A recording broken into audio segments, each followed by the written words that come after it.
Hank Hank. Law and Order, 10 p.m. on NBC. You ready for it, you guys? I'm going to wind it up. Well, hello. That's right. It's the phrase that pays. Welcome back to Pencil to Pencil. Not pencil number 2 pencil. That's what I did there. Not pencil, I pencil.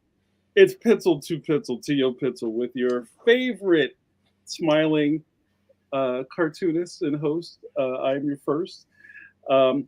What do they say? I may not be your first, but I could be the next. That's not what they say. I hope they don't say that. I just had coffee. Leave me alone. All right, you guys. Welcome to the show. My name is JAMAR NICHOLAS. I have a lot of things that I do, guys. One of the things is that I happen to be a cartoonist in good standing. I am also in the traditional book space, what they call an author/illustrator. I have a series at Scholastic underneath the graphics imprint, about to celebrate 20 years next year, you guys.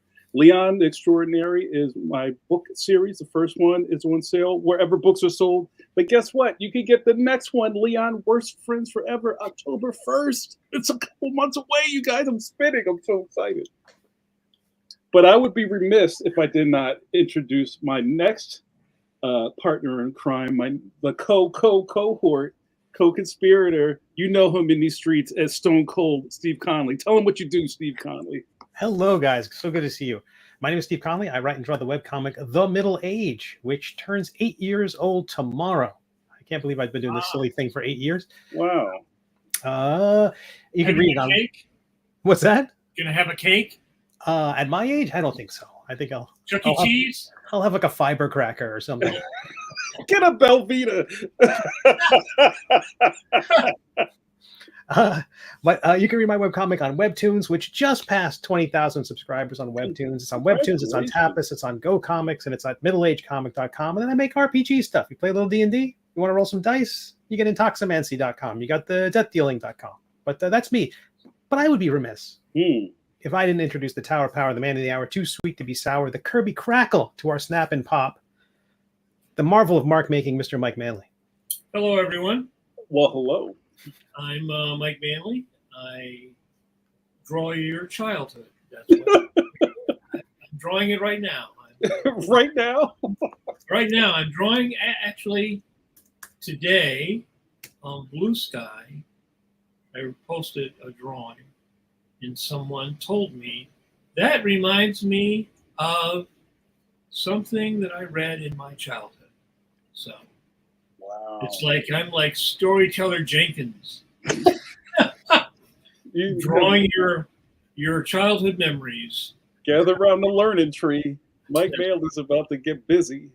So I currently draw the Phantom and Judge Parker. I'm in the 16th or 17th week of the new Phantom story. But that's only every day of the week, right, Mike? Literally, I work just about every day of the week. This is a 7-day-a-week job. Yes. You know, because when I'm not drawing strips, I usually have other stuff that I'm drawing, commissions that I'm doing. In fact, I have a whole bunch I need to do before the. I'll be attending the Terrificon. Very cool. Next month, whatever that is, next month, middle of next month sometime. Where's the time going? That's wild. I know. I was looking. The strips I finished today, or last night and sent in today, were the last week of September. Mm-hmm. Right? Mm-hmm. And so I'm going like in 2 months, I'll be like getting ready to put 2025 on the dates on the strips. So it's kind of crazy, yeah. And I always sort of feel that once the 4th of July happens, it's Christmas. It's like the time between the 4th of July, like everybody's like, waiting for summer. That hurts. Summer comes. 4th of July is here. Pumpkins the next day in the supermarkets. Everything's pumpkin, right? Every pumpkin spice is everywhere. And we're the 17th. So within 2 weeks, you will start to see Christmas ads. That's crazy. It's kind of crazy. It's like I sort of feel like when I was younger, people would tell me as you get older, time goes by faster. And I sort of think that that's true. You know, I sort of think that that's true, especially if you have a job that, like comics, has a deadline. You're always working. Like you're working on the next Leon, right? Which is like already a year. What, like next October, November will be the next one, right? Yeah, maybe. It may come out in 26. I'm not sure, but you're right. You work far ahead. Yeah. And the further ahead, as a strip artist, the further ahead you work, the better, because it gives you a little rope. You know. But I remember any interview I read with someone who did a strip, they basically worked 5 or 6 days a week, minimum. Some guys work 7 days. I think Dan Barry worked at least 6 days a week when he did the Phantom. So it's just sort of the nature of the beast. And it's really hard to kind of wrap your head around that if you're not in it, right? It's kind of like really weird water to kind of make somebody breathe. You know what I'm saying? It's like, and like we said in the past, it's the summer, right? Summer, people are going on vacation. I talked about Rehoboth, right, Mike? You go to Rehoboth, right? No, we ain't going to Rehoboth. I'm going to this desk. And so I think to some people that sounds like a punishment or like an unfairness that comes with what we do, but it's just the water. Well, like you might take off a Wednesday. Yeah. Right? Or you might say, well, I'm gonna work Sunday, but I'm gonna take off Tuesday. You know, I mean, how you split your time, whether you get up at 8 or you don't start working until 5 or what, I mean, that's all on you. Yeah. But the nature of comic strips, especially comic strips, is that you've got to be producing. And, you know, something like the Phantom Phantom is usually more work than Judge Parker. Even though in the last couple of weeks there have been more characters in the strip, the current storyline. But the Phantom requires you to draw more types of things, like you might have to draw sedans or presidential sedans, or you might have to draw weapons, or you might have to draw presidential weapons. You might have to draw helicopters, or, you know, it's like, it's real world stuff. So sometimes you draw cars and stuff in Judge Parker, but it might be like one panel every several weeks. Right? Usually you don't have to draw that many cars. But it's just the nature of the beast that, you know, like if you have talking heads, the talking heads go quicker than if you're drawing, like he's fighting a robot this week, right? Or the last couple of weeks he's been fighting. Judge Parker? Judge Parker's been fighting a robot, yes. He's got the Magnus hand. Yes, right. He's got Judge Parker's fighting the AI menace. So. Oh, that's awesome. Wearing the Magnus skirt. Right. With the go-go boots. Yeah, he's cut his robe short. He's cut his robe short so he gets the Magnus skirt. Well, let me ask Steve. Steve, how do you approach a schedule like with all that you do? Do you feel, or do you see the same type of 7-day work week? Yeah. Or do you try to like take off the weekend? No, I mean, Mike, the middle age takes me about 2 days to do. I'm slow. I realize that I've gotten slower the further the longer the strip's gone on, the slower I've gotten. But shouldn't that be the reverse? Like you draw it faster? You would think. And he had a very complicated chainmail pattern at the start, and so recently there was a costume change and got rid of that. That saved me some time. But it was. I've gotten more. I labor over the color quite a bit more, and so the coloring takes me at least as much as everything else does. Instead of it being something I would do in an hour, it's now something that takes me 7 hours. Yeah. But but knowing that it only takes me locking down those 2 days, the rest of the time is working on the role playing game stuff and then preparing the next Kickstarter. Yeah. And fulfilling the last Kickstarter and stuff like that. So yeah, it's every day I'm working. The prophet Rick Ross said it best: every day I'm hustling. It's true. You want to get the proportions right. You want to be creating more than hustling. Like that was something Orson Welles said. He spent 90% of his time hustling. Yeah. And so speaking of that, I think this would be a perfect segue to bring in our guest. Guys, we have Matt Smith with us this evening. I'm very excited to talk to Matt.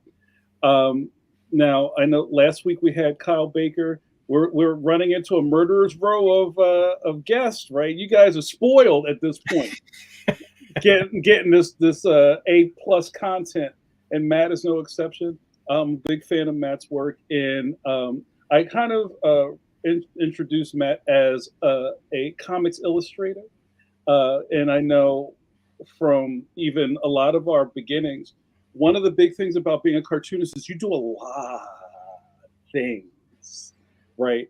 And sometimes you may get known for doing one thing, and then people see you switch gears and do another thing, and people are like, "Well, wait a minute! I thought you were supposed to be this thing I made up in my head." So what's really fantastic about us bringing Matt in tonight is that we're going to have a nice discussion about how your cartooning, maybe what do you call the things in your hand? Like, you're like palm reading, like where your lifelines go. As your far cartoon. Which one is your cartoonist lifeline? This one over here. So we're going to have a really great conversation. And guys, if you're watching for the first time, this is live. If you're watching and you're in the chats or in the comments, please leave a question for Matt or the rest of us, and we'll try. Call your friend and tell him to watch.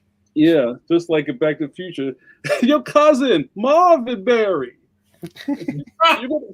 All right, so you get it. All right, Matt, prepare for rendering. We're going to bring you in. Guys, I'm very excited. Let me clear the screen. You're going to have a great time as we get all my stuff together. Bring in our good friend, Matt Smith. Ping! You've been rendered. Hey. You've been pinged. You've been pinged. And there's no soundboard, Matt. I am doing that. Like I did that. I can't believe that. It's amazing. Technology is amazing. Matt, thanks for hanging out and like sitting on your hands while we kind of warmed up the crowd for you. Thanks so much for being with us tonight. Oh, thanks for having me on. And that was, all of that resonated, from trying to, sort out a livable schedule to having to draw cars, I was feeling it. Yes. So maybe we'll start right there. Is how do you approach your work week? It had it kind of is funny because I didn't intend to get into comics originally. I wanted to get into children's books, and then I ended up doing a lot of children's sort of illustration, not books, but highlights and Cricket magazine group. They're like Baby Bug and Ladybug and that kind of thing. Mm-hmm. And then I was ghost drawing these books from a well-known author and doing it in his style. And I don't want to go, I basically hated doing it. I couldn't stand it. And but it was a job, it was an illustration job. And so I was like, okay, I'm drawing for a living, so this is cool, I guess, but but it was not cool. And I was basically ready to like quit, like just quit drawing. I was like thinking of other things to do. And I was like, it's not worth it. You know, if I'm like not happy about it and scrambling to do this thing, then what's the point? But then I did this book called Barbarian Lord, which was like, I'm just going to draw stuff for myself, and it's going to be everything I love. It's going to be Mignola and Jeff Smith and Conan the Barbarian and the Icelandic sagas and a bunch of music that I was into. And where am I all going with this? That kind of, you know, that was basically a saving throw to like remember that I like drawing. You know, and it worked. I liked it, and then it weirdly, through a weird path, it got picked up by a publisher here in Boston. And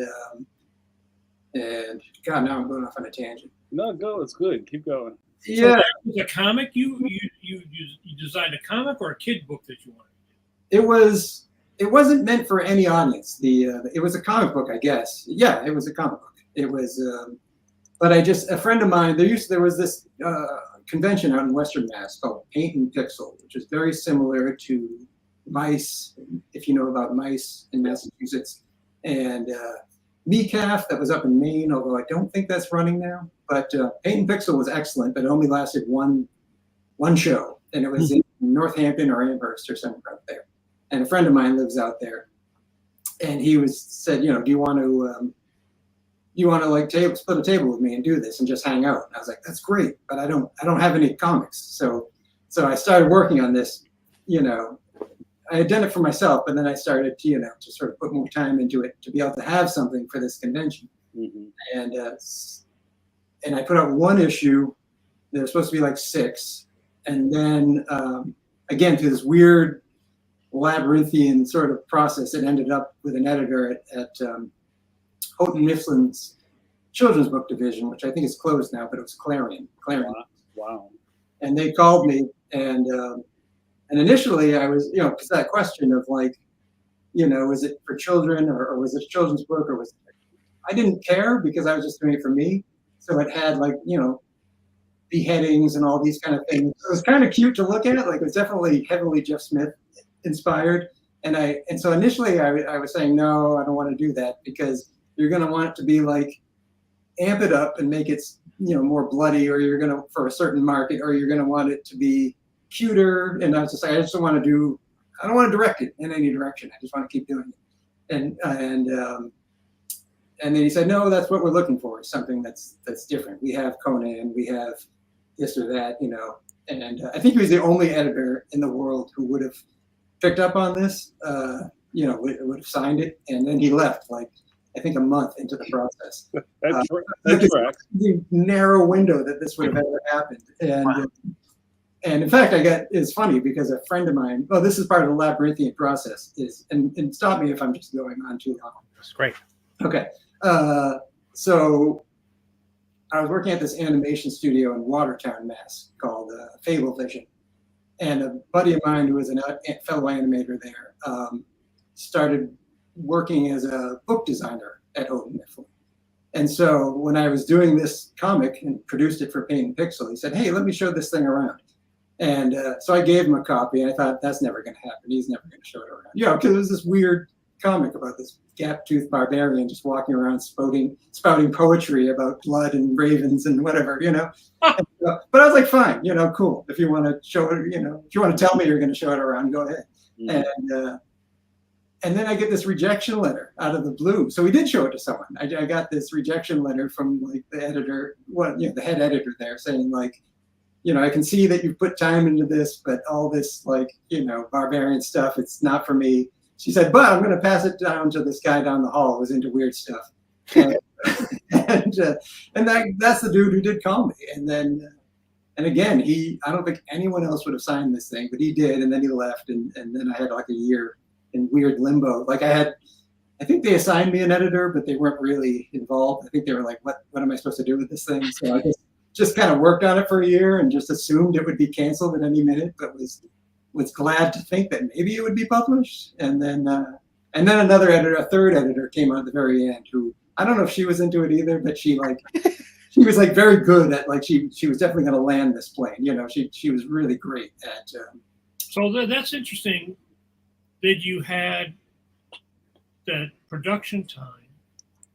Yeah. Were they paying you as you went? Like, are you getting, because a lot of people understand, like in books, you get usually 2 or 3 payments. You get an advance, some advance, something during production, and then something at the end. Where comics, you get every time you would send in a batch of pages, you get a check. Yeah, no, this was half at front and half at the end. And it was really, you know, relative to what I've experienced since, it was very low. It was like 10 grand or something. So 5 up front and 5 at the end. But I was just amazed that anyone wanted to publish this and let me just do it. You know, wasn't going to put a hand in to, you know, and so I think I was working part-time, at least for the beginning. I had a job scanning 35 millimeter slides for the Harvard Fine Art Library, you know, just sort of taking their slide collection and digitizing it for professors to, you know, so it was a great, really great job for that, because you didn't have to put a lot of mental energy into it. You were just sitting in like a windowless, cool room, you know, that, you know, because they didn't want any light messing with the, you know, balancing the colors and all that. And so, did you come out of the room at break like those fish in like the bottom of the ocean with the light on its head? Like, I miss all of that. The one thing I regret, no, I probably shouldn't say this. Never mind. Go ahead. Oh, okay. It's humor that may not work in a large scale. But anyway, so me and my co-worker, there was 2 of us digitizing the slide collection. We had joked about metallizing the entire Harvard art slide collection and basically taking any picture with a crucifix and turning it upside down. We didn't follow through, but just the fact that we discussed it, I feel like. That'll be interesting during the English lecture. Yeah, that's interesting. So, well, go ahead, Matt. Where was I? So yeah, I was working part-time in the beginning. And then as it got more, you know, as I realized, oh yeah, there's a deadline. I think they gave me something loose, like a year. There wasn't any, like I think if I had stayed with that editor, there would have been more of a structure. But I think because he left and he was the one interested in it, I think after that, it was just this like, you know, finish this thing in a year and let us know when it's done. So it was unique, but I didn't know any different. I didn't know any different pay scale wise. I didn't know anything about, you know, I hadn't worked for serialized comics at that point. So I had, you know, that's a totally different game, you know. Right. And so I had no idea about that constant rollover of deadlines, you know, like more recently I've been working with Dark Horse, and with them, I have a rough you know, like a really loose thumbnail deadline, and then a tight pencils deadline, and then an ink deadline, and then on a 5 or 6 issue book, I mean, this just keeps rolling around, you know. And then you fit the covers in wherever, and so that was kind of a wake up call, you know, that wasn't just like, you know, go disappear and let us know when you're done. You know?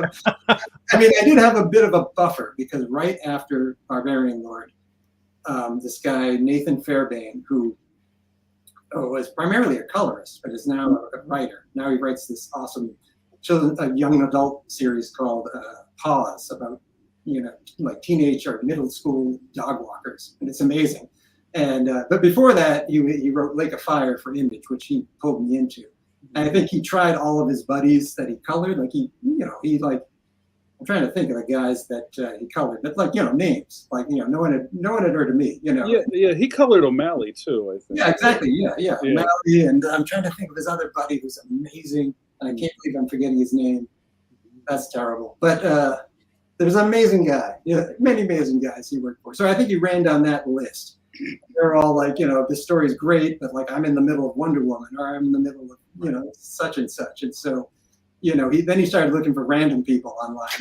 I think I hit it like right at the right time, because I had done these drawings of knights, and his story was about, you know, Templar knights. Mm-hmm. And I think it was there was this zombie series called Fubar that was. I remember that. Yeah. Jeff. I feel bad at forgetting his name, because he's really cool. I'm going to do this all night.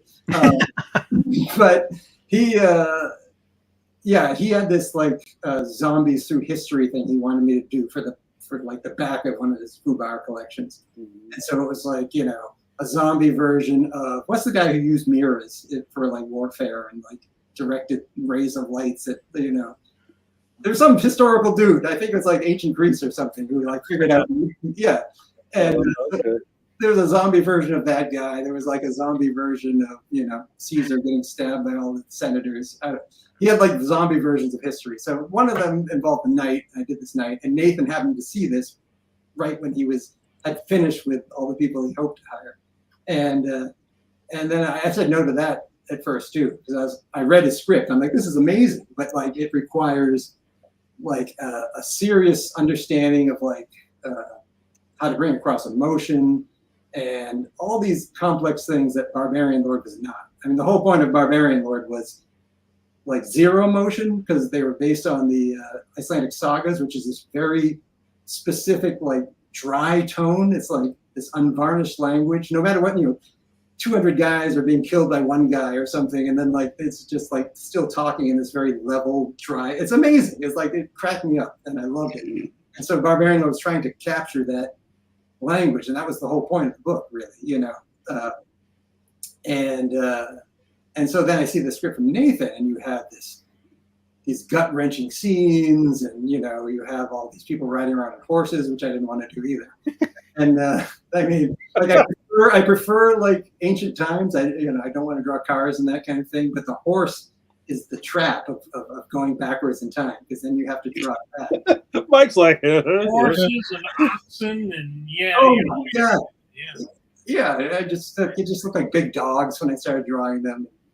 I made all sorts of jokes, you know, how I could avoid it. You know, the low passing cloud just obscuring the horse, and you just see the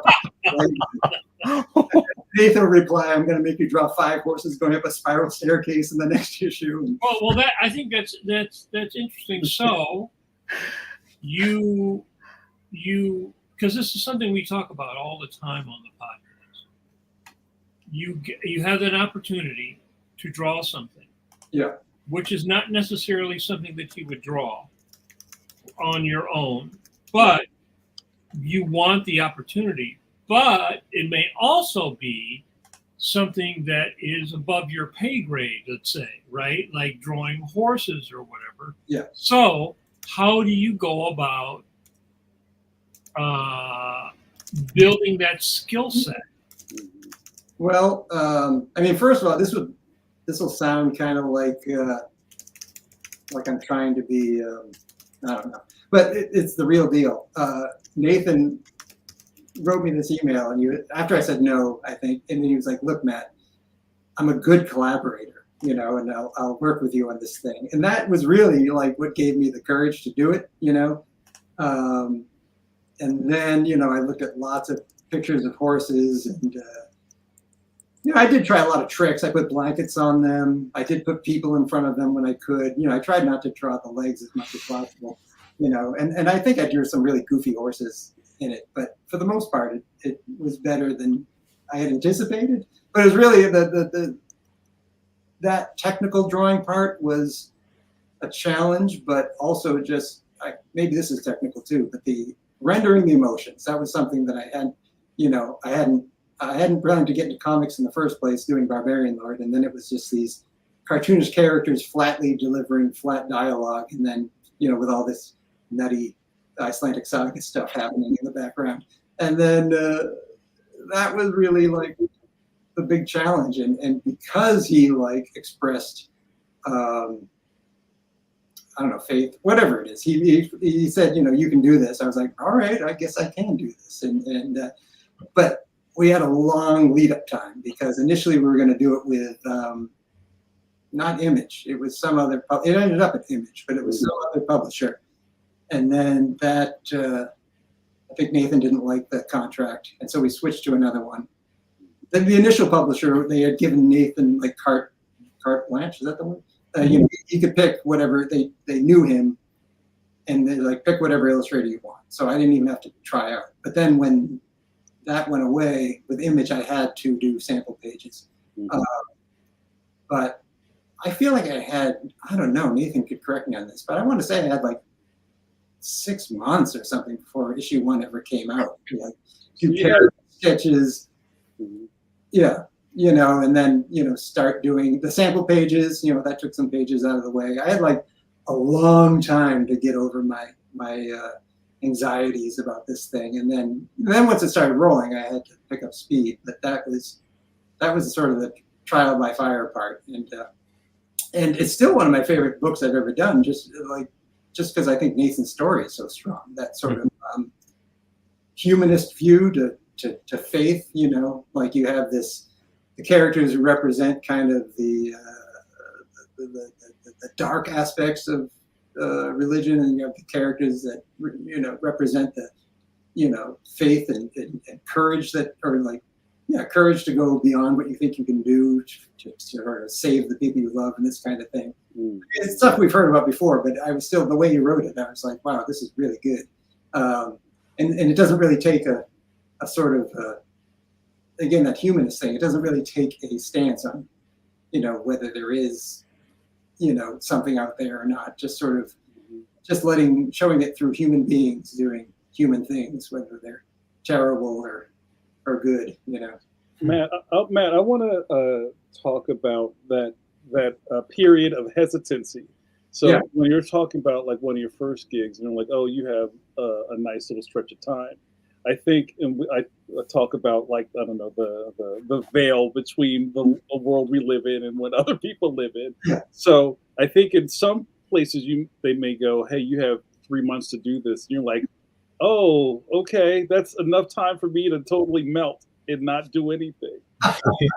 Right. So, you know, so when you had the 6 month window in front of you, and you said you had some challenges of just kind of even like getting yourself together to do this thing in the first place. Can you talk about that? Because I think that would be interesting to some of our viewers about kind of like, yes, you have the gig. When people call you, you answer the phone and they have your number and all that stuff is great. You're in the business. But then it's like, here's the assignment. Do you want it? Yes, question mark. Yeah. I mean, oh God, it was like taking a leap.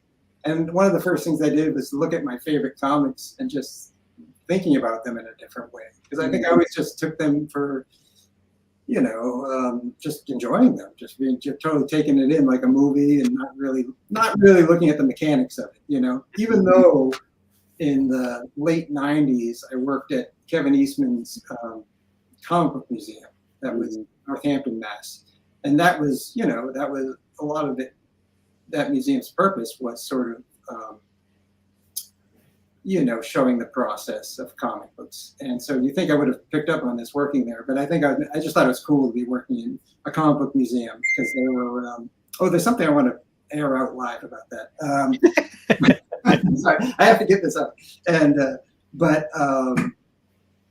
yeah, so for the first time, I was like, you know, looking at these comic books I've always loved, you know, Walt Simonson is a major influence, even though my work looks nothing like his, but like his Thor and Balder comic books were some of the first comic books I had. So they've always been very influential. And then, of course, looking at Mignola, you know, all my favorites, you know, I'm a big Tintin fan. Those are the first comic books I was ever had. My parents gave me Cigars of the Pharaoh and Tintin Tibet, and I just thought they were amazing. Although it's funny because I was thinking about this the other day, and I'm going to go off on tangents about how I just enjoyed them as a kid, but they weren't a big deal, you know. And the same thing with like Star Wars, you know, that's like one of the biggest things for me now, you know. Now, I mean, you know, as an adult, you know, I just, you know, I love those films, but when you see them, they haven't become Star Wars yet. It's not Star Wars yet. Yeah. Right, yeah. It wasn't like I realized it was amazing and it became more legendary to myself as I thought about getting those. You know, you just enjoyed them. So like a lot of stuff, even the Simonson stuff too. I was just, you know. Well, it's interesting, Matt, because you talk about Hergé, and I can see a lot of that influence in even your layouts, or even just kind of having like grand, like your staging is very kind of like, you know, there's a lot of backgrounds is kind of like a cheesy way of saying what I'm trying to say, but just, kind of laying out a page when you're like the majestic part of the background and say your character standing in front of magnificence. I'm glad you say it like that, because I always saw it as like a weakness, because like if you look at my layouts and anything I've done, like, there's a lot of long, thin panels because I just don't know how to arrange it otherwise. It's just like, I don't know how to show that and this, and that my brain just can't figure it out. So I'm like, this needs a cinematic expanse so I can arrange things, you know what I mean? And it's just sort of not knowing how else to do it. But also probably some influence by Hergé too. It's actually amazing. Nathan and I got to go to this festival in Belgium, and for the French version of Lake of Fire. And the town that the festival was in, I mean, it was run by a bookshop. It wasn't like a giant con inside a building or something. Right. But it was a really nice festival, but it was, just, it could have been anywhere in Belgium, and it happened to be in the town with the Hergé Museum. And that was just like looking at the pencil sketch for like Tintin Tibet, or the original ink drawing for Tintin and the, Goes to the Moon, I was like, I was in tears basically. It's like this stuff that like, it's just weird when you cross that line. It's weird when you just, it's always been a thing that you had a printed copy of, or just, and then you're standing in front of the actual thing. It's just like, There's a question going back to us talking about kind of jump starting your process on a new project. Yeah. Our good friend Notorious JRD, J. Robert Deans from YouTube says, what was it that helped you get over that anxiety? Was it sketches, layouts, just jumping in feet first? I guess it was just jumping in, but it never really fully went away. I was always, it lessened, but I think I was always feeling like I was a fish out of water for most of Lake of Fire, because it was my first, book where I wasn't just told to just disappear for a year and work on it as I please. And, I had to show it, pages I had to show to Nathan, of course, but then they had to be shown to an editor. And, wait a minute, that's not true. We didn't have an editor. That's right. Well, I guess it was Nathan feeling like I needed to honor his story. But yeah, I forgot about that. That book had like nothing. Like, it had the Image logo on it, which was cool, but we didn't have a book designer or an editor or anything. And Nathan did that whole book. Like, I showed up and did my doodles, but he like wrote it, he colored it, he laid it out. I mean, he did whatever book design stuff needed to be done. He either copy edited or hired a copy editor. Like, he basically said, you just meet the deadlines and I'll do everything else. And he really did. I love that experience. That was great. And then now we're talking about, I don't know if it'll happen, but we're talking about doing a YA book together. And I'm not hoping that happens, because I just would love to work with him again. Oh, very cool. Very cool. And so I put into the chat, and I don't hear anything yet, but 3 of the people on the screen right now are under a storm watch. Oh, yeah. So I think Steve is out of the blast radius. So if somebody disappears or if it gets really funky, just bear with us. And we'll just gonna try to work. Look, Mike's looking out the window. Yeah, I'm just looking because I can see, and it looks like something's blowing around out there. Like significant activity just while you guys were talking. There was lightning going on and thunder, but it's completely just chilled out now. So there's a storm brewing. Yeah. I love the feeling. Easter. Easter made out of Pepperidge Farm. Remember.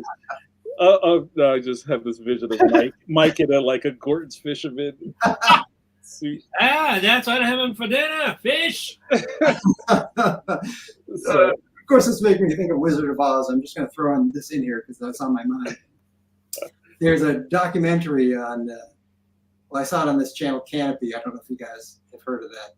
You can access it with your library card. But there's a documentary called Lynch Oz, and it's all about David Lynch's connections to the Wizard of Oz that you can see through all of his movies, and it's so good. Like there's like 5 different presenters who wrote and narrate their own segment, and one of them was David Lowery, who did The Green Knight, which is one of my favorite movies, and he also did Ghost Story.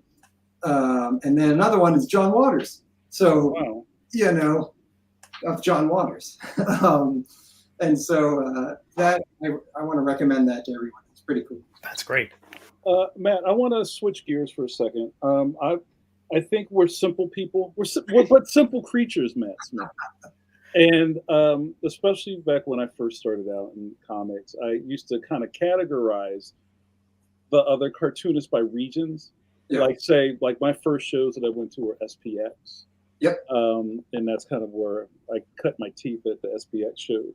And I would say things like, "Oh, those are the New York guys." Yeah. Like there's Dean Haspiel, and there's like, all those cats. And then as I went along, I realized there's the Pennsylvania people, there's the Philly dudes, right? Yep. Mike Manley, and also the New England is thick.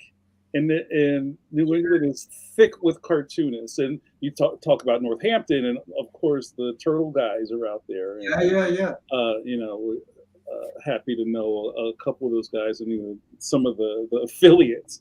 So, how does where you're located kind of influence your career, or even kind of like the company you keep?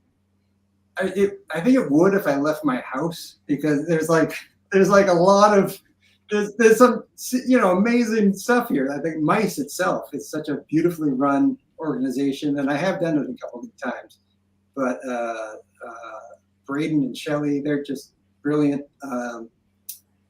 But yeah, I keep in touch sometimes, through. I just don't go to all the things, I don't know. But so I don't know how influenced I am, other than the typical Boston area attitude, maybe. I don't know. Well, maybe I'll frame this another way. So, like before the pandemic, and how Mike kind of talked earlier about kind of picking the day you want to be off. Like I know, like back in the day, like Mike and I and some other cartoonists would go meet at the diner. You know what I mean? Or maybe I'll see a movie in the middle of the afternoon on a Wednesday. There's nobody in the thing.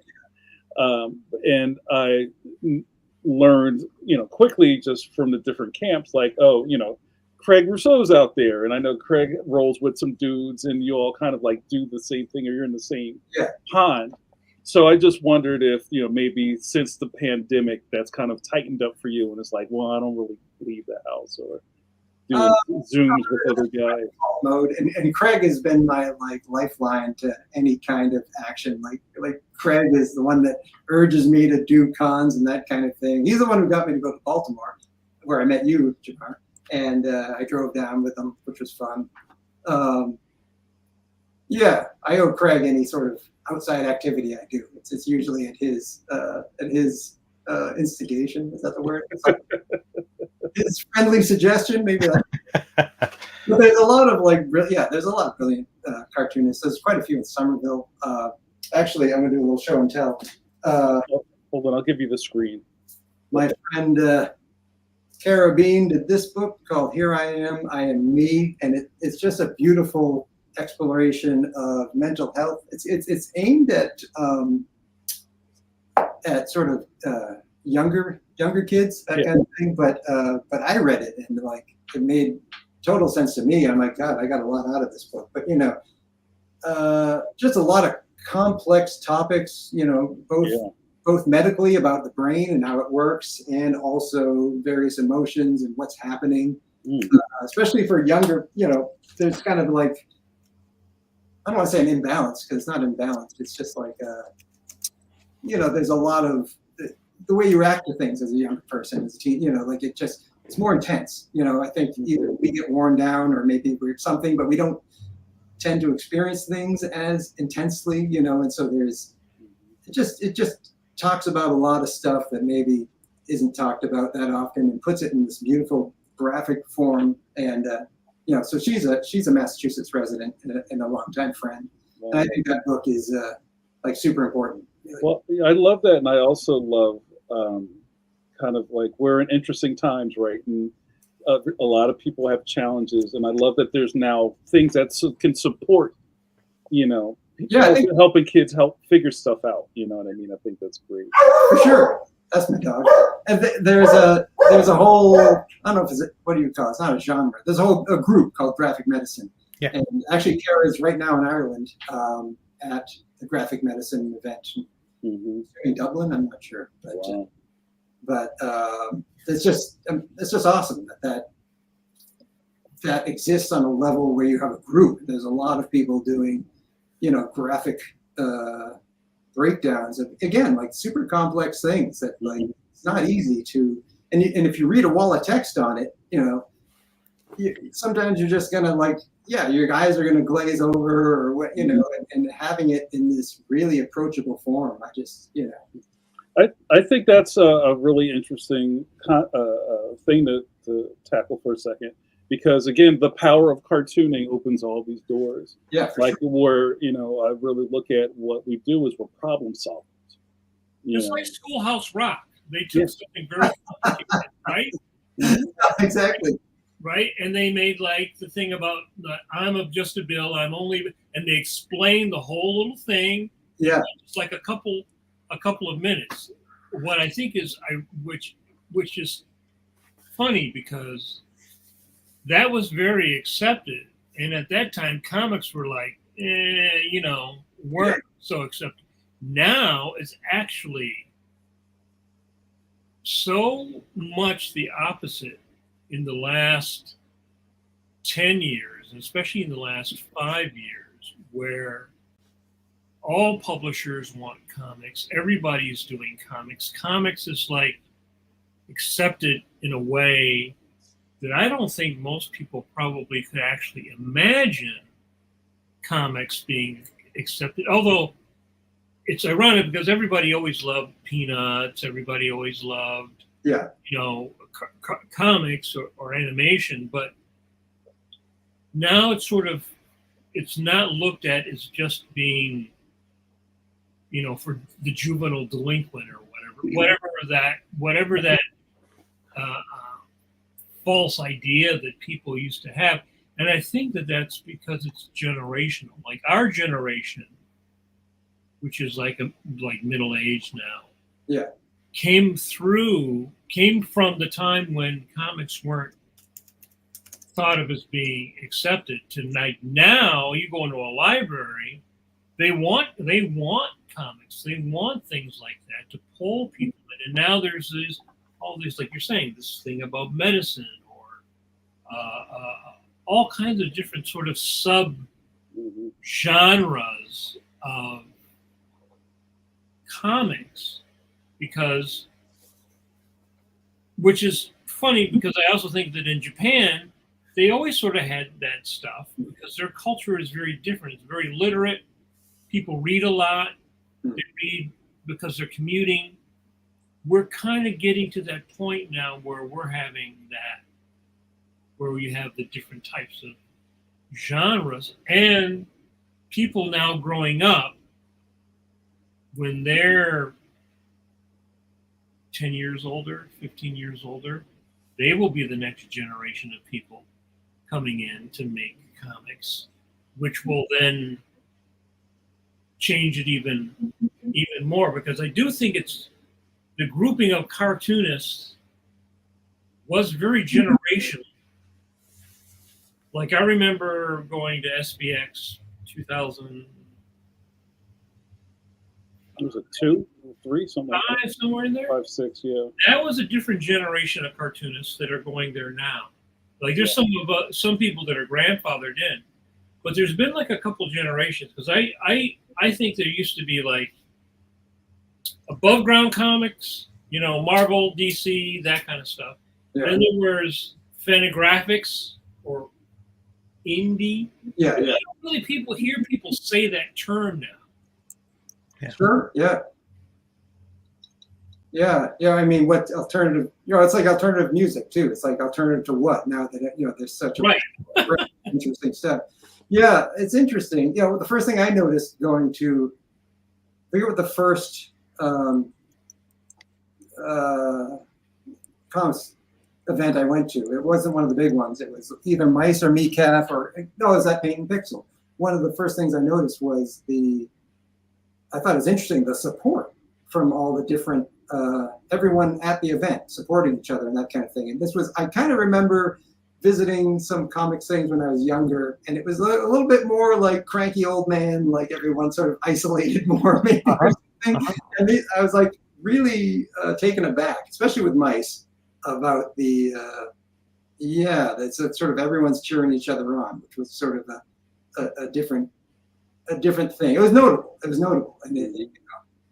And it was good. Although it's funny, and I'm going to go off on a tangent. I remember reading this article about some famous punk guy who played at CBGB's, and he was talking about how they go on stage and they get booed every week and spit on all this kind of stuff, and it would make them like angry and come back better the next time, and there's something to be said for that too, because if you get cheered for just getting on the stage, that is nice. It's not nice to have people be mean to you. That sounds like Philly. That's how we all come up here. Nobody loves you. You show up with your staple comic, and then they throw batteries at you. Well, I'm glad Philly's keeping it alive. Then. That's Go to your Zine Fest. Get ready to have them throw batteries and toss your table. That's right. You got to be prepared. So, Matt, before we run out of time, there's a couple other things I want to touch on. I would love for you to kind of like talk a little bit about your Hellboy stuff and how that all came in. Oh, sure. Like how it happened, or just or just how that all connected, and you're now part of the Hellboy family. I thought of that while I was walking the dog. Yeah. Kind of like there's artists and writers that are kind of part of the universe now that Mike made. Like Arcudi and sure. Craig Rousseau and things like that. That was weird. Also working on the covers, the Young Hellboy, which Craig drew, just because we went to college together, and we weren't. Our friendship is not what put that together. It was actually the pandemic. I was supposed to do. Start Hellboy: The Bones of Giants, the adaptation of the Christopher Golden novel, and that was right when the pandemic hit. And any book that was currently in production, was allowed to continue production, but anything that hadn't started, like a halt was put up right on it, because you had that Diamond craziness and just the whole world gone crazy, really. And so it was very sweet. Like Mike Mignola and the editor Katie, they were both like, "Oh my God, you're supposed to have this project and you don't have it now. So let's try to scare you up some covers of things that are already in production." So they gave me the Young Hellboy covers. So that's how that happened. So it was just funny to find myself together with Craig, who, I lived in the same suite as him, not in the exact same dorm room, but in the same, however many years ago, 1990 something. Just kind of, I'm old. And so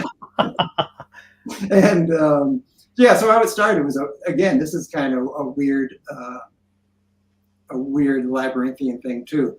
It started with Barbarian Lord. That was the heavily Mignola influence, as well as Jeff Smith. Those are the two poles I was kind of working with. I mean, trying to do my first comic book, I was like, these are the two guys I'm most visually. There's other guys I love, like Simonson again, but these are the guys who I think visual style I'm most compelled to try to, take inspiration from. And so I did that, and then. Dan Burrington, who does it? Yeah, we had him on the show. Okay. Oh, awesome. I got to watch this episode. So he contacts me one day when I think Barbarian Lord wasn't even out yet. I was just posting pictures. And he wrote like, "Oh, how are you doing this Barbarian Lord? How are you working on it?" And I totally spaced on his name. I didn't, I had, Nocturnals and Jack the Giant Killer on my bookshelf. It was unbelievable. But for some reason, I think because I had been getting emails from high school students, even though I had nothing published, but I was posting stuff of like, "Oh, what do you use? How do you do this?" So I took Dan as a high school student, and I wrote him a long email trying to be realistic, saying, like at that time, at the very beginning, I was working a full-time job. So I was like, "Well, I do it nights and weekends and whenever I can shove it in.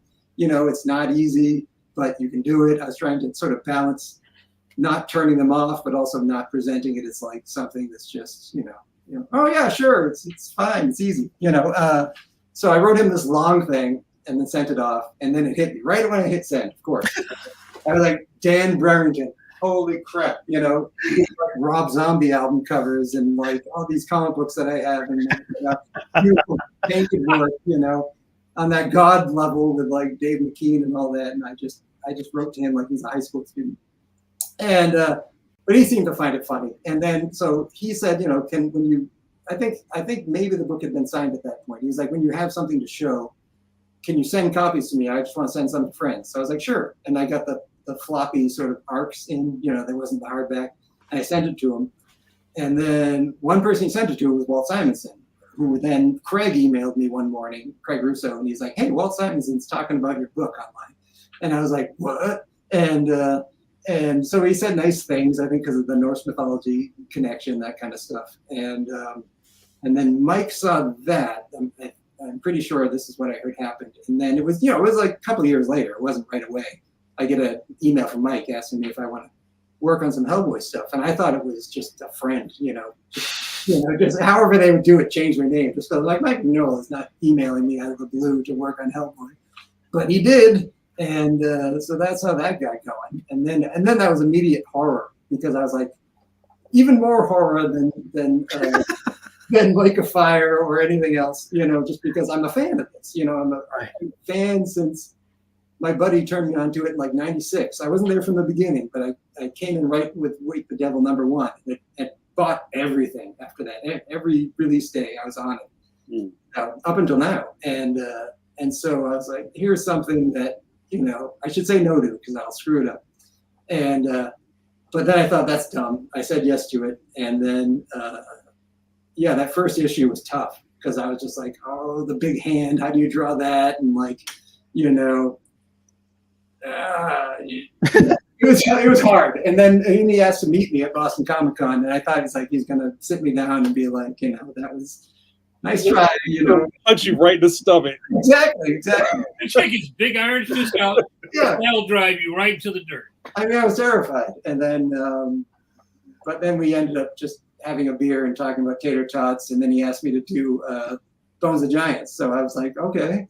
And then so that's how that happened. But yeah, there's been a lot of like weird luck. Like I should be worried that I've coasted on such weird luck. Like again, like Barbarian Lord ending up with Houghton Mifflin, and then, you know, Mike somehow finding out about Barbarian Lord. You know, it's just like, you know, if I had to actually go find work, I think I'd be in trouble, you know, because I'm not, you know, I don't know if this sounds like, No, I don't mean to sound egotistical or crappy or anything. It's just, but I've had a lot of like, just oddball luck, you know. well, I think you can't understate or can't overstate the power of connections, and networking doesn't always have to look like you're in a suit trying to shake somebody's hand. Yeah. But you're in the mix. You know what I mean? And you know, this industry is pretty small, and everybody's going to see it at some point. And I'm not surprised. You know what I'm saying? I always say that what people might perceive as luck is preparation meeting opportunity. If you had not started making your comic yourself for you, Sure. then you would none of the other steps would have happened, right? And I think a lot of young people assume that it's this magical thing that happens out of the blue. But I think if you find that most people who they started something that led to something else, if you had not started that comic, your first comic, it would not have led to all the other comics, because you wouldn't have had anything to start. Maybe you would have done something else, but that path, that particular path that you've been walking, started because you started something yourself. You know, and then some of that is the unpredictability of creation, right? And I think doing it for yourself is actually probably the most important step when you're starting, because you can't control any of the other factors that are out there, but you can control you doing it for you. Yeah, and that putting together that first book for that small one-off convention, splitting a table with someone. I'm certain a lot of other people were like, "Oh, I'm going to make a book for this convention," and they didn't do it. Right. You know what I mean? But you did it, and you had it, and that seems like it was a key moment in a lot of these other things, these dominoes falling. I had the power of hating ghost drawing for another.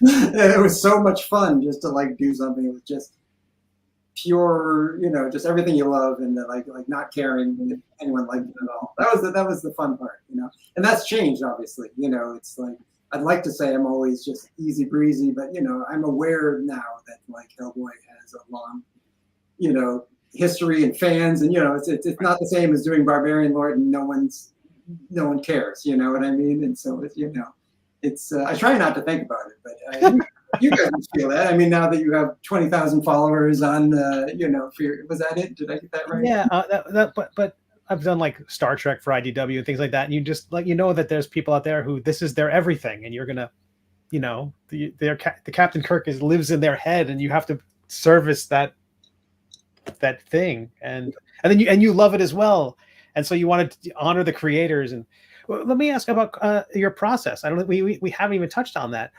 How do you work when you are you traditional? Are you digital? I'm not. I used to do a lot, like all the children's book stuff I did was acrylic paintings, and then I did do one sort of comic like a long time ago in like 1995, but it wasn't really a comic book. It's just like each page was like a single illustration that was kind of Edward Gorey-ish.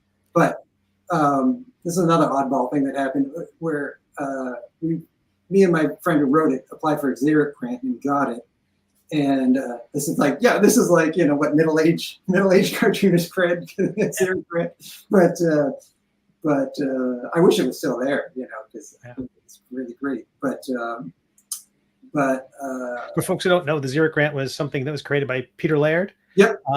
It was an annual or biannual scholarship of sorts, which was a grant for people to make their own comics. Yeah, I don't think we asked for much, just enough to self-publish this thing. And then I was living in Northampton, and Paul Jenkins was there, the writer, and he was working on Hellblazer.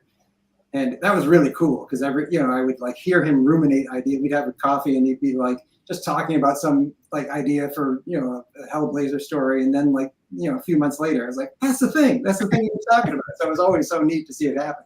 But then he took myself, the Xeric self-published thing to he somehow helped us get it put out by Caliber. So that was really the first thing that came out.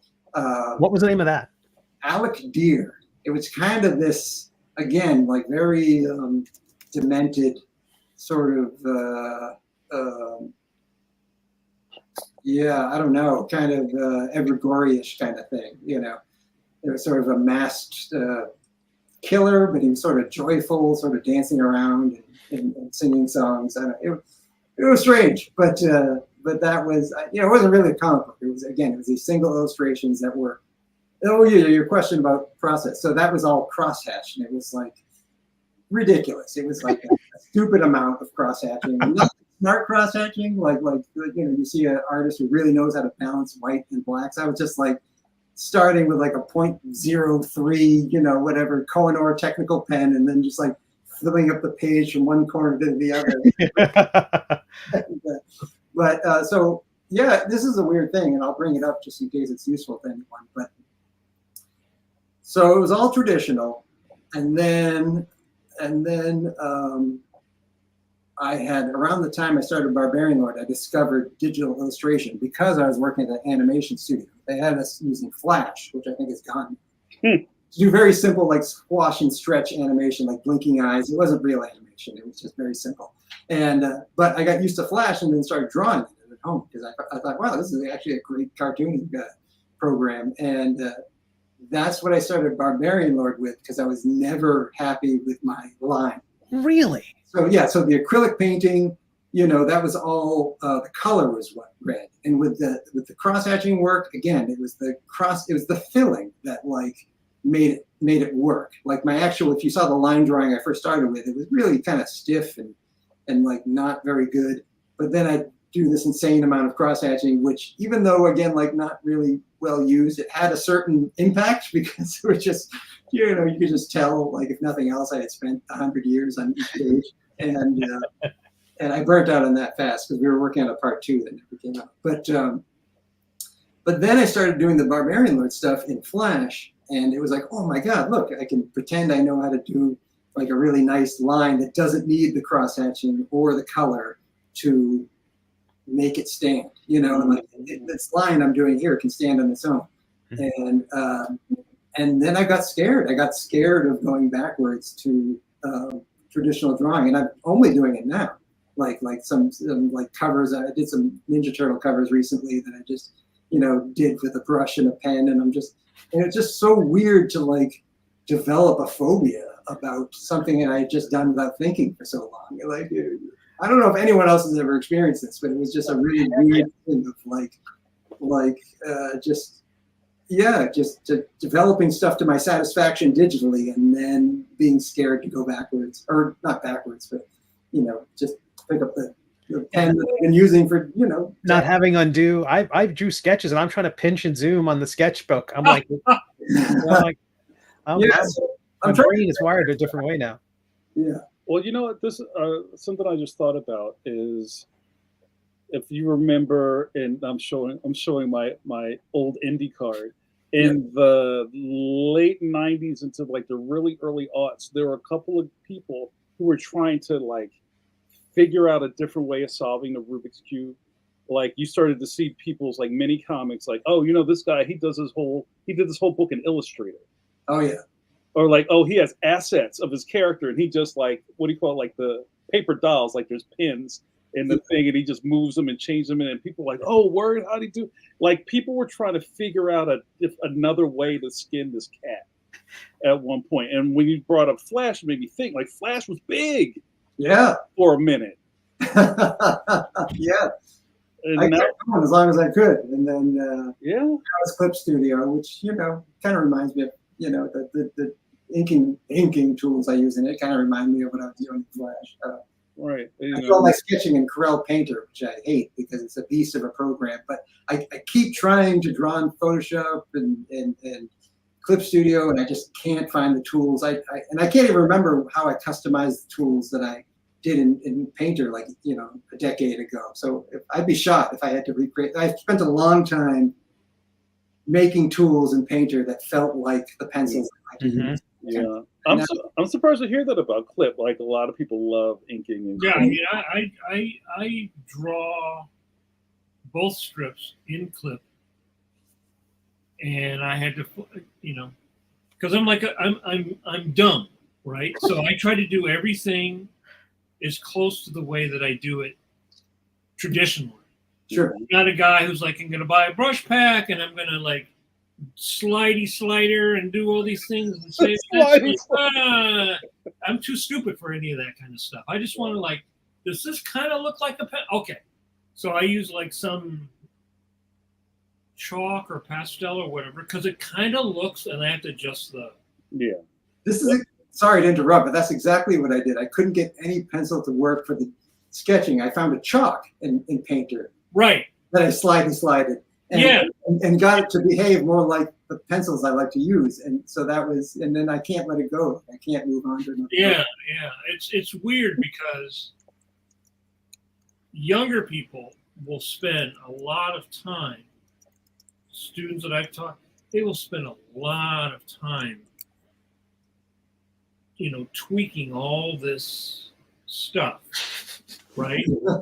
And I'm such a dinosaur with that stuff, even though I'm using the technology. Yeah.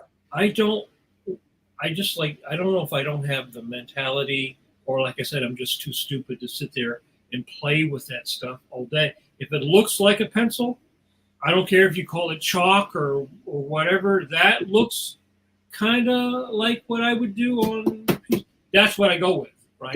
Dirty nib 6. Right. Yeah. I use Rio G pen.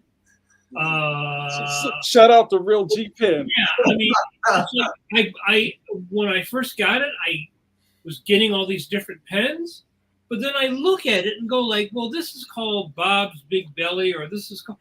It all looks the same because it's not like the real, like a Hunt 108 versus a 101 or what. It's a piece of glass. So I find that interesting that when you transitioned, you had to find like the simplest way to replicate. Yeah. Because you're not like a super tech guy, I guess. What I'm interested with your students, the younger ones, are they even replicating a process? Or they just, like with Photoshop, like I didn't know what dodge and burn and all these things were. I didn't know the actual photography things that Right. placing. But with drawing, I do. With drawing, I know the tools that but are there? Yeah, it's just interesting. It's not good or bad, just different. Like Even the language and the metaphors since everything in there is emulating real world tools. I was teaching a Photoshop course. I was trying to explain what an alpha channel was, and I'm like, okay, well, it's like a frisket, and they're like, what? It's like a stencil. It's like a Ruby list. Yeah, it's a film negative, and they're like, a what? That's where they put the white coat on you and lead you out of the room. But just jumping back, my first webcomics were all vector. I had a document called Hands, and I would just copy the hand, tweak it for a little bit, and save. And that's back when the webcomic took me an hour and a half start to finish. None of this 2-day nonsense. Yeah. Oh man, I miss that stuff. Oh, Jamar, I'm sorry to interrupt. Just because you mentioned the mini bosses before we started talking. Oh yeah. Well, all of the mini bosses, CD covers, and posters were done in Flash. Wow. And this is if you're not familiar with the mini bosses, I think they might have been the first rock video game cover band, and they stuck strictly to NES. It's Castlevania and Metroid and Zelda, and they didn't veer into Sega Genesis or any other cover. But they were living in Northampton. They were all going to UMass Amherst, and they were living in Northampton. And my downstairs neighbor, who lives in Philadelphia now, he's the guy I told you about, John, who he built. This will sound pluggy, I guess, but I think it's so cool. He builds sort of custom furniture initially it was for video games. He sort of took the aesthetic of sort of arcade machines and built furniture that would fit in an arcade room. Now he's basically shelves for any kind of collection, action figures or comic books or whatever, And I am going to plug it now. It's heydorksfurniture.com, but he's just a super cool guy and does great work, and used to live below me and was friends with the mini boss guys. So they went to a party down there, and I wandered. Of course, you got to wander down and check out the party. Yeah. And then you're down there serving a noise complaint. Don't lie. He showed up. Hey, fellas, can you keep it down? One of the mini boss guys and I got into a huge conversation about Iron Maiden because I love Iron Maiden, and I don't know if you can see any of these things behind me, but that's the Somewhere in Time cover, the whole thing. Oh wow! Oh wow! Oh, and here's a big one. Sorry, I got to do it. This is an actual Derek Riggs ballpoint pen drawing. Oh wow! Yeah. I got that. He actually shows up at Comic-Cons now, and he shows up at the one in Providence. And so, this is like a lifetime dream. Oh, well, Eddie Mayton, that's fantastic. Yeah, with the sort of notebook paper look, it's perfect. That's great. Like if I was a real guy, I would tape this to my wall or thumbtack it like old school style. But I put it in frame. That's fantastic. I love it. But. Oh yeah, so that's how I met the mini bosses. Was they went to this party below me and then through Iron Maiden, and so they ended up doing all their CD covers. The first one was actually a painting. The first one was an acrylic painting because I was so of these robots. And then once I figured out that Flash thing, it all went that way. That's fantastic. And I'll be talking to you off camera about getting some mini boss prints thing. Yeah, I got stuff. Now nobody uses Flash, right? That's right? That's one of the weird things about. I know one cartoonist who still uses it. Awesome. Really? Yeah. I'm championing that dude. Mm-hmm. Keep going with it. I mean, you learn how something works, and it's just you don't want any impediments from your brain to you doing the thing. So you don't want that. If you have to think about it, then you're not getting into the zone and not doing the thing. Just because I feel like it's going to wrap up soon, and I'm sorry that I've been rambling a little. No, we're good. We can keep going for a little bit. I have a picture story out that I told you about earlier. So I was at this Ninja Turtle convention. I started to get roped in with those guys. I used to work for the museum, so they let me hang out. And this was in New Hampshire, Portsmouth, somewhere. And it was all the original guys. So it was like Kevin and Peter, and then all the early Mirage guys. And one of them, Eric Talbot, is like I probably shouldn't say this, but he's my favorite turtle artist ever, even though I love all the other guys. Yo, Eric's amazing. Yeah, Jesus, his sketchbooks are so crazy. I've wanted one of his. He wasn't working at the museum, but his wife was when it was open. So he would come down to visit her, and I would see his sketchbooks, and they're just like whatever comic books work he's done, which is awesome. His sketchbooks are just like some sort of illustration biblical thing happening there. It's just like they're awesome, and like every time I see him, I'm like, you know, can I get a sketchbook page? And I think it's always like, yeah, kid, you know, maybe sometime. but I swear, no, I don't even swear. There was a Frank Frazetta painting at our museum. Our museum director, Fiona Russell, said no. Eric Talbot said no. He messaged Kevin Eastman, and Kevin said no. But it was there, and I just want everyone to know that the Words and Pictures Museum had a Frank Frazetta towards the end. That I don't know where Kevin got it from, but I don't care that Kevin himself says no. It was there, and I just need to have that out. Which one was it? It was the two like snow apes or something climbing up. Like it was this. Oh, okay. Kind of not one of the major ones, you know, but it was a Frazetta, and I like out of all those people, including Kevin himself, I spent the most time on the floor because I was like a greeter / running the volunteer program, a bunch of things, you know. But I was actually spent more time in the gallery than all of them combined, and that Frazetta was there, and I don't care what they say. I just wanted to use this forum. This is the podcast of record, or the live cast of record. So it's now. Yeah. So what are you using now? You graduated from Flash. What are you using now? I'm using Painter to sketch and Clip Studio to ink, and then trying to do actual. Then I'm still using Painter to draw and printing it out on Bristol and inking for the stuff I've been inking lately. I just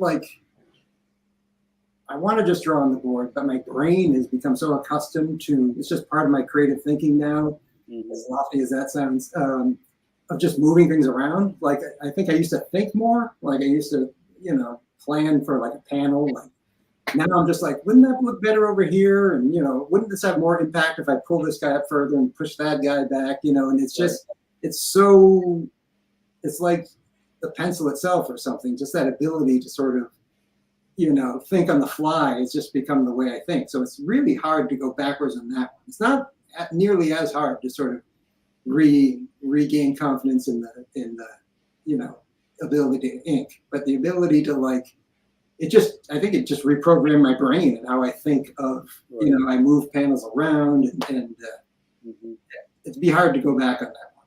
And I would like to, because I see people just sort of like drawing and inking pages on the go at a convention or something. And I'm like, I want to be that guy, but you know, I don't know. That'd be a journey to sort of get back to that point. Matt, there's some questions building up. They're stacking like Tetris that we seem to be talking about. That's old video game people. So I'm going to ask one, and then I'm going to turn it over to Steve to do some lightning round. Sure. So our good friend Kirk's Pencils. What up, Kirk Pencil? Kirk's Pencil. He just. Or is it going to be red? Like it was right in the spittoon. Kirk's Pencil says, how many times did you have to rearrange your studio because of all the projects you were working on or deadlines? Yeah, I don't know that I've had to arrange for projects. Here's the funny thing: I rearrange it tonight. My desk is not. I don't face this wall of art, but I always see people with cool stuff behind them, like all you guys. And like my natural wall that faces behind me just has my wife's workstation with like two monitors. Yeah. Oh, there's a picture of the U.S., you know, sort of tacked above there. It's like so not a cartoonist space, you know. Yeah. So I'm trying to pretend that, you know, this is how I work, and with this stuff behind me. But yeah, no, rearranging not so much, because again, like I've done most of my comics digitally, and so it requires a small footprint, which is one good thing about it, because I share a tiny space, you know, with with my wife again. And so there's like, you know, now when I ink pages or ink stuff that I am inking, I go downstairs to the dining room table and ink it there. It's you have a lap board or something like that? No, I just hunch over the dining room table. You know, I should get one. I've seen Craig use one. Don't let me get in the way. I'm just asking. Everything is working. Yeah. I don't know if that's a good answer, but yeah, no, I haven't really had to adjust too much. I did start collecting a lot of plastic garbage at one point. You know, like Super 7 puts out way too many awesome things, and I can't say no to them.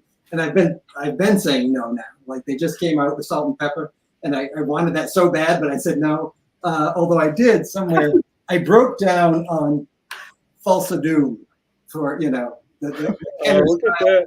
Doom, you know. Yo, is James Earl Jones's face under there? Yeah, well, you know, as accurate as any like Kenner figure would be or something, you know. It's but you know, that one broke me. But that's fantastic. But yeah, at some point I had a stupid amount of stuff in here, you know, and I just put it all in boxes and put it in my shed because I'm just like, someday I'll have space for this. But it just got dumb. I'd like move around and knock everything over, and you know, everyone would lose the weapon. I'd crawl around on the ground. I was 5 years old looking for the Jawa's gun, and I just think, what am I doing? It's funny you look at those old, and I was fortunate enough to go to the Billy Ireland Museum in Ohio last month. Was that last month? And you know, they have a couple of cartoonist tables like on display, which is really cool. And also, everybody's seen the studio pictures of like Kirby's, or like very simple space. Yeah. You know, there's a drafting table in a chair, like a dining room chair. You know what I mean? And here we are, like with the whole Ninja Turtles collection in the background. Right. So, but no, I think it's very. Yeah, Jack Kirby didn't have any dolls. he had some Nazi helmets that he shot or something, probably. You know what I mean? It's a whole different anything like that. You see, you know, same way when there was a picture of John Buscema, and it's like just like a $50 drafting table and a big light box. Yep. It's like the most plain studio. Yeah. Like everything isn't like in their head. It's like, that's where it's all in here. Mm-hmm. I still got time. You can't see it now because I've created this false impression of where my studio is, but I do have plenty of stuff just over there. You know, of course, when I'm a big fan of Star Wars and the Kenner stuff specifically, and like people do awesome things now, like put out toys that didn't exist then, but look exactly that aesthetic. So the Tusken Raider is my all-time favorite thing. You know, I think modern art stopped at the Tusken Raider. That was like, and I bought the Bantha. It looks exactly like the two-back that Kenner came out with. You know, it's amazing. And so I love it. Yeah, you got to enjoy yourself, right? Who we kidding?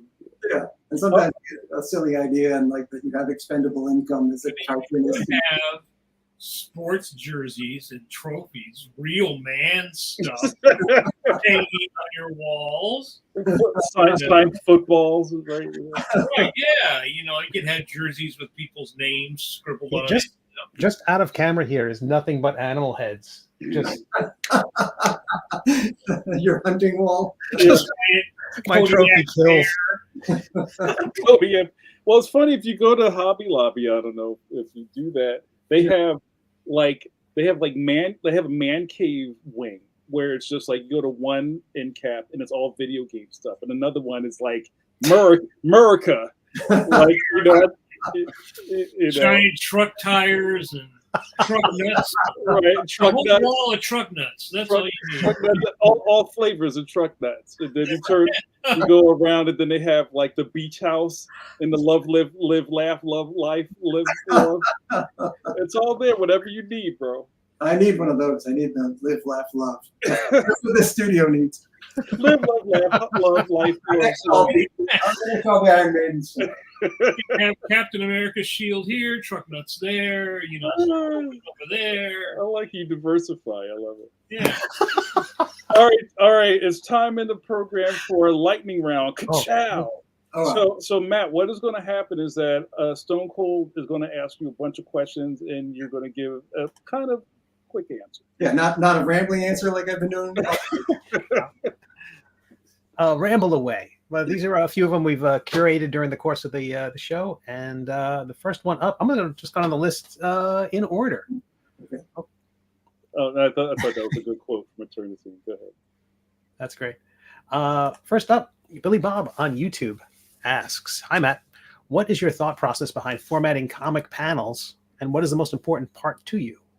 Oh boy, thought process is to just get in everything that the writer, that's absolutely necessary, and so usually that's immediately I'm just panicking on how to fit everything into a panel. I ended up doing those long panels most of the time for everything. The most important part to me, is just that it reads, that you feel it, like that's what I feel like is still my biggest struggle, but it's what I've made the most progress on. It's like, might not get everything technically right, but if you get that moment, if you feel that what's happening, what's going on, then I feel like I've done it. That's an answer, I guess. That you feel it. That's great. I know how to click buttons. JRD, returning champion, on YouTube asks, "Matt, are you a fan of Chris Schweitzer?" Yes. I'm a bigger fan of like his work or the man, because that guy is just like amazing. And I've actually never met him in person, but I have some of his original art, and we've had some really nice conversations online. Yeah, I think he's awesome. I have a bunch of his books here too, just all of his different. He does these sort of single, well, not always single, but these character designs from history and from all these different types of armor, like his paper dolls and everything. Yeah. I mean, the guy can just draw anything. Like, I don't know what kind and his convention display is this work of art. It's like every bit of it's handcrafted and gorgeous. Yeah, and he was also on the show, so go back into the archives. Oh, there. At one point, one of my big regrets in life, at one point he was doing commissions where he would draw you yourself with a Star Wars ship behind you. So you could be like an A-Wing pilot or anything you wanted to be. And like, why I didn't go for that at the time, I have no idea. I could have had a band. That's fantastic. So, I'm just saying this now so Chris hears it, and then he feels like, like he's going to just do it for me and send it for Christmas. Oh, I have an original over here. Don't let me get. Yeah, I do too. I could. I can't figure it out. I don't know exactly where it is. Well, we got you got show and tell. There you go. Oh, that is nice. That's the other thing I love about him too. Is like movie posters. He like knows how to work with text. Too, which wasn't. Not everyone could think like that. So that's beautiful. Yes, I love Chris. That's the answer. That could have been fast. All right. Well, we'll follow up that with another JRD from YouTube. Matt, favorite Sundays album? It should be Reading, Writing, Arithmetic, because that album is the first one and it's probably the best one. But like, Blind is the album I came in on, and so that's always my favorite. In fact, 1992 is where most of my favorite albums come from. But Blind is definitely one. Thanks for those, JRD. And we have someone, Matt Waringo. Am I saying that right? Waringo on YouTube. Any chance we'll ever get more Folklords? Matt's art and that first trade was so good. I hope so, but I just don't know. I mean, it's been gone for so long. Like would there be interest from who put that up? Boom. Yeah, I don't know. I would love to work with Matt again. He was awesome to work with. But let's just say I would love it to happen, but I don't know how likely it is. That's great. Well, we that was a speed round, everybody. That was you just knocked those out. I love it. Good job, everybody. We did it. I have to keep in check my want to just go on and babble. So, Matt, before we put the landing gear down, I want to make sure we didn't miss anything. So, how long have you been a career cartoonist? Like, how many years have you been in the game? Let's see. I guess maybe 11 years. Because Barbarian Lord came out in 2014, and it would have been at least a year, probably more, working on it. So that's where it began. You know, again, but that was supposed to be a one-off. I didn't think of myself as a you know, I was still trying to hope to do children's books and that stuff before that. And so, you know, that kicked it off, certainly. You know, really thanks to Nathan and Lake of Fire, that would have led to the next one. That led to Folklore, which led to that led to Hellboy, but I guess Hellboy goes back to Barbarian Lord a bit. But maybe Mike liked the idea of Barbarian Lord, but then saw I could actually draw things other than barrel-shaped men, you know, looking angry. I don't know. I actually don't know. But yeah, so I guess it's been since then. So it hasn't been it's kind of late. Came into it late. I must have been, I don't know, 30 something, you know, I'm 52 now. So, you know, it's like I got a late start. Yeah. And you're not completely gray, so you're doing all right. So maybe one last question, because I've been putting on the screen all night your Insta account, and how has your social media presence helped your career, or do you feel it's even necessary at this point? Like, what do you get from sharing your art? Oh yeah, a ton.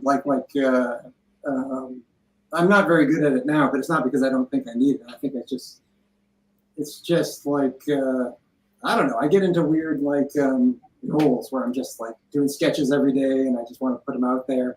And then sometimes I just, you know, I can just do work. I don't know, the extra energy to just sort of do drawings for warm-ups or cool downs at night, you know.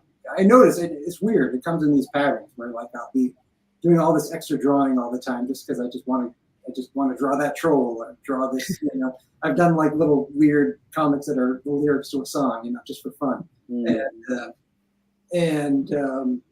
Yeah, sometimes that extra energy is there, and then I do that, and then sometimes there's just enough energy to do the actual job at hand, and that kind of ties into what you're talking about in the beginning about schedules. Yeah, is that I'm really trying hard to get a handle on that. I don't want to do it 7 days a week. You know, I have a wife I like to spend time with, and a dog I like to spend time with, and I kind of don't want to be the guy holed up all the time. And I have been. I think since I started late, and maybe since I jumped into I put an insane amount of hours into all those books, you know, because I wanted to learn how to do it and to, you know, try to do justice to the scripts I was being given, starting with Nathan's. You know, I just thought that was such a fantastic script.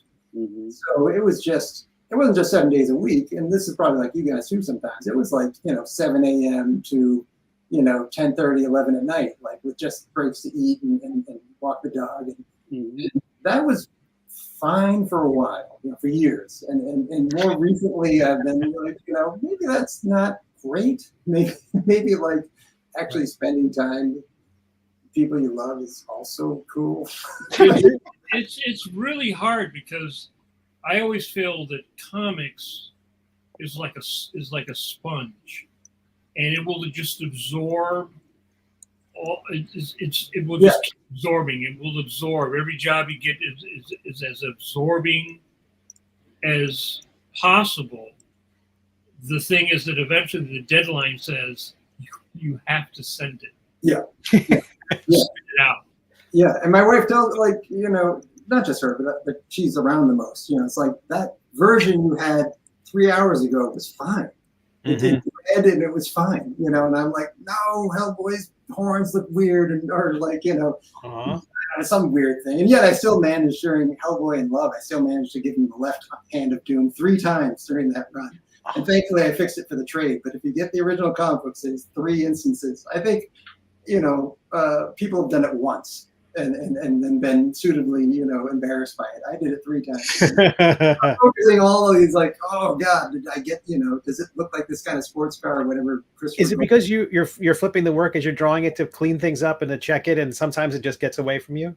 That could be it. Sometimes it just looks cool in a certain pose, like that. Right. I think it's wrong. It's like, yeah, it looks good this way. The hand coming out from this side or something. And I'm just like, it has to be right because it looks cool. And then it's always been someone online. I never discover it just by reading it, saying, oh no, look what I did. It's always someone who just like posts it and posts that panel, and it's like, and I'm always like, thanks, buddy. I mean, thanks, because I got the chance to fix it in the trade, but also just like at that moment, it's like, oh yeah. Mhm. Well, at least Mike's not calling you up going, by the way, it's on the other arm. Yeah, somehow I've gotten lucky that he hasn't, lost my email yet. Mike's like, lose my number. Yeah, right. Yeah, I'd understand. So, Do. so Matt, what's next for you? Right now, I'm doing a very short Dark Horse thing that Ben Stedenbeck is writing. I think that's been announced, so I can talk about that. Although nothing about it has been announced. But basically, it's a horror story.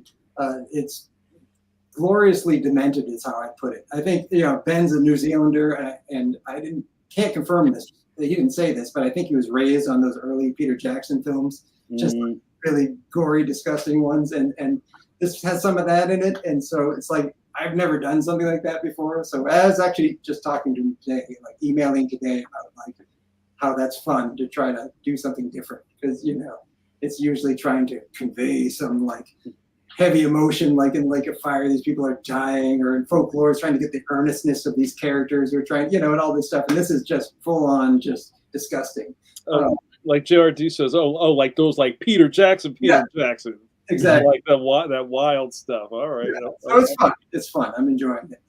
And then this hasn't been announced, but I think I don't think it's going. I'm starting a book with Scholastic now, so doing something a little bit different. Very good. Very good. We should talk.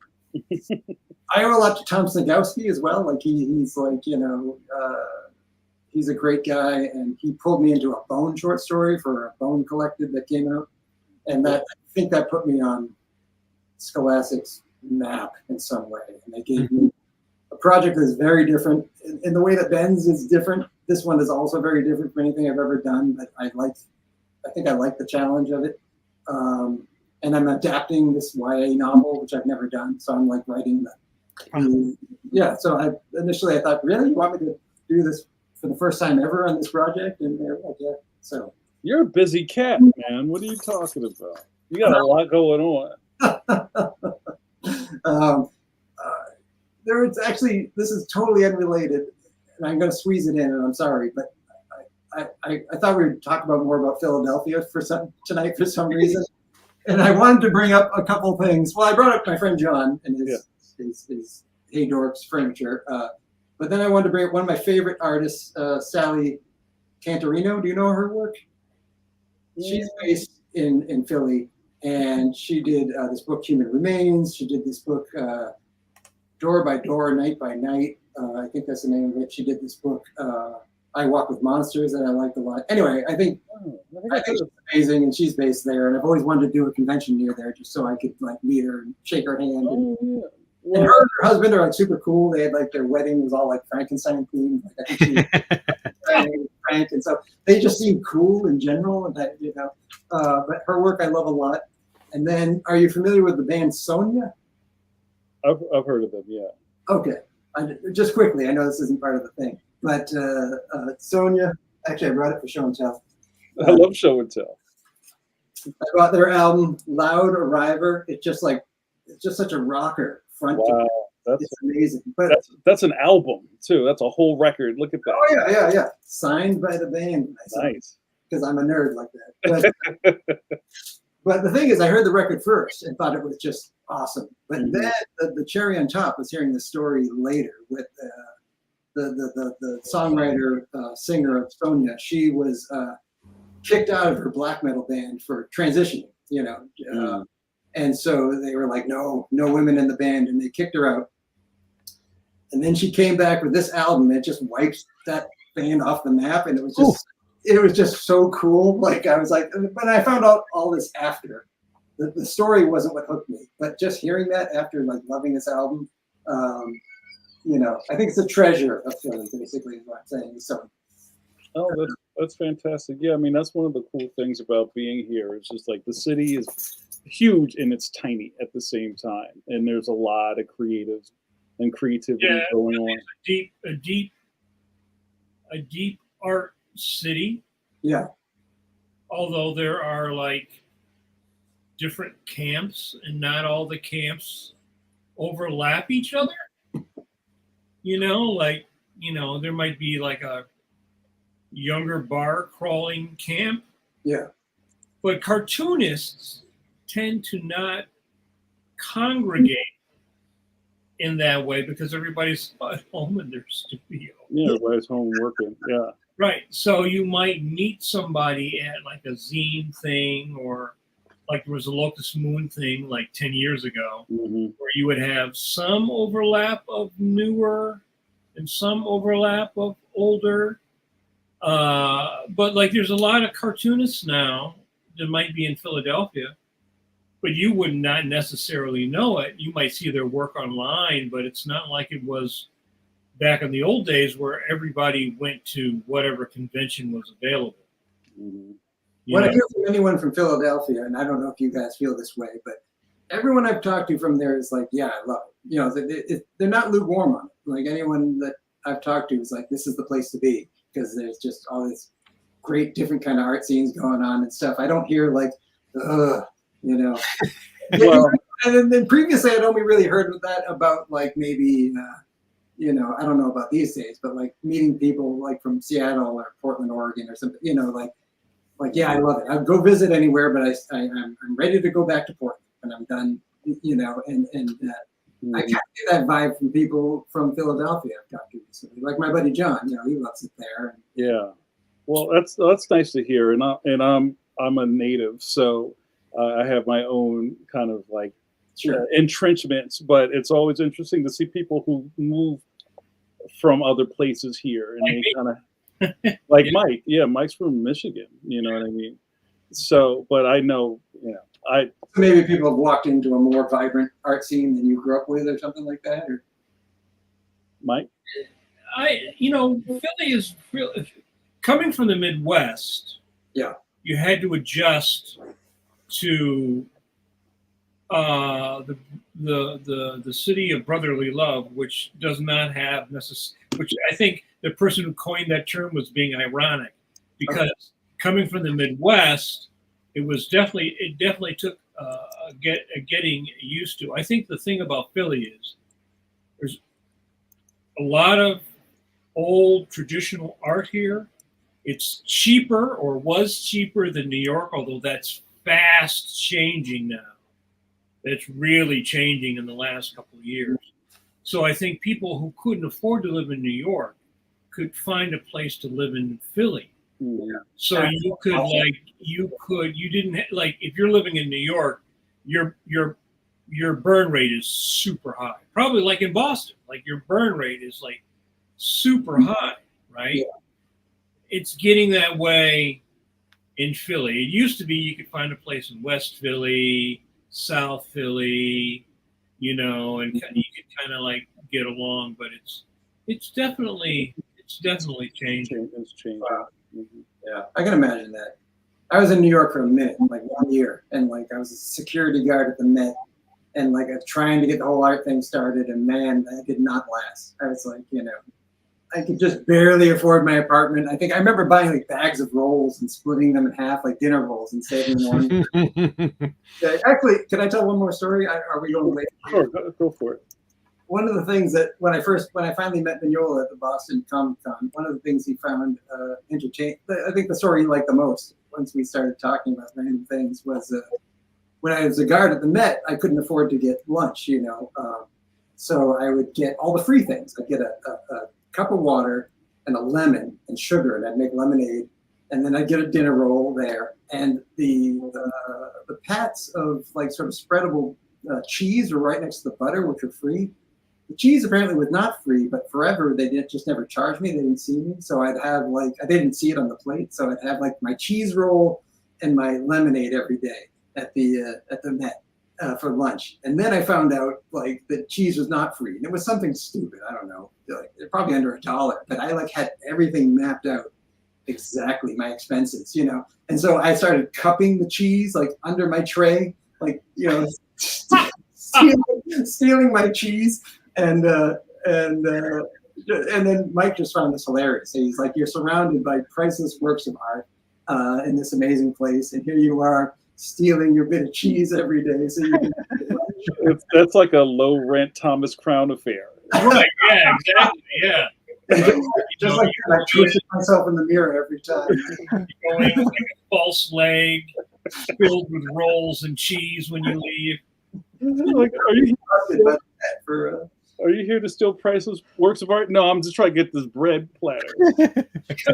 Coming with your box cutter. All right.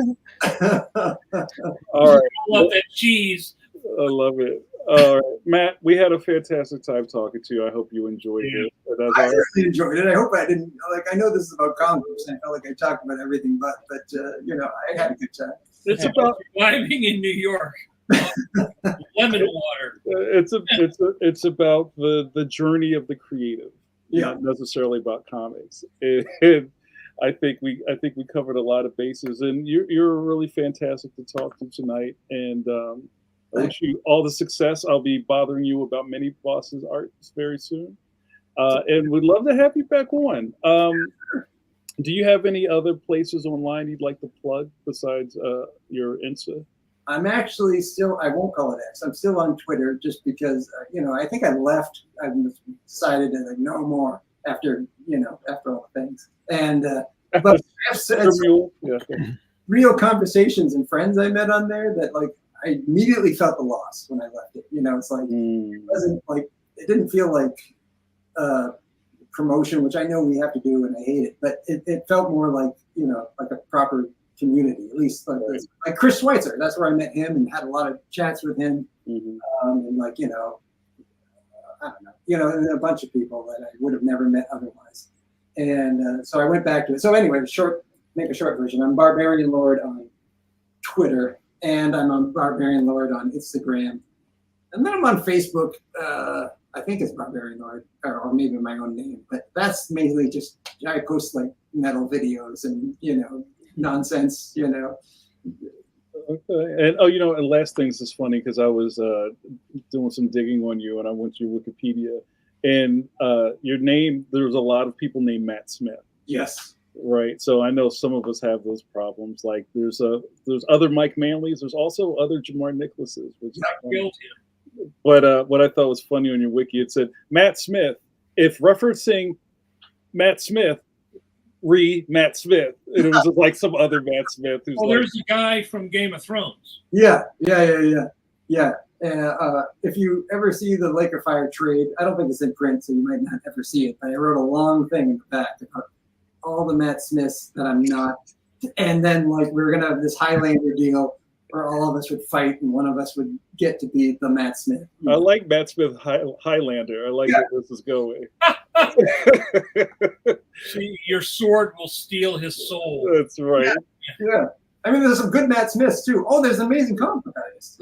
He's up in Canada, I think. You know, Matt Smith. I get that all the time at conventions. People have this stack of comic books, whatever they are. And to make things more confusing, he worked on Hellboy early on.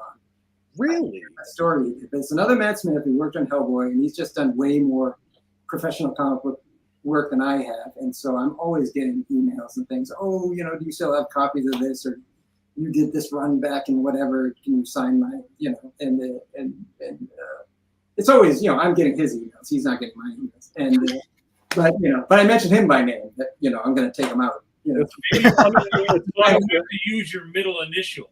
Right. Like, oh yeah. You're like Michael J. Fox or something like that. I love it. All right, I'm going to put a pin in this. You're fantastic, Matt. Thank you so much. We're going to pay some bills. Don't go away because we got to do our outro. Next week, I believe we're going to be off. I'm not available. I think we will kind of turn the lights off next week, but we will be back again on. I'm looking at the wrong calendar. Oh, what's the last Wednesday of this month? It's the 31st, right? On the 31st, we'll be back with Jim Keefe as our guest. And man, it's like I said, it's a murderer's row. I'm very excited about everything that's happening on the channel. I saw a lot of new people in the chat tonight. Thank you so much. We don't disintegrate after your boy Matt Smith leaves. It's not like there's no more pencil to pencil. Like and subscribe and hit the alert bell so you get notified when every time we go live. And we have a deep, deep, deep archive. 5 years.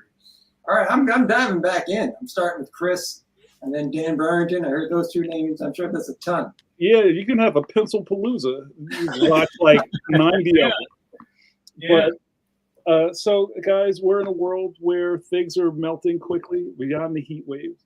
So I would implore you before we all turn into dust. Or this is where you do this with us, Matt. Make sure that you wash your Kirby hands and keep them clean. Let's see some Kirby hands, Matt. Put them up. There you go. Everyone going to San Diego, be safe. Some hands of doom. Wow, that's next week, isn't it? Yeah. All right, San Diegoans, be careful. Thank you guys so much. We'll see you next time. Good night. Night.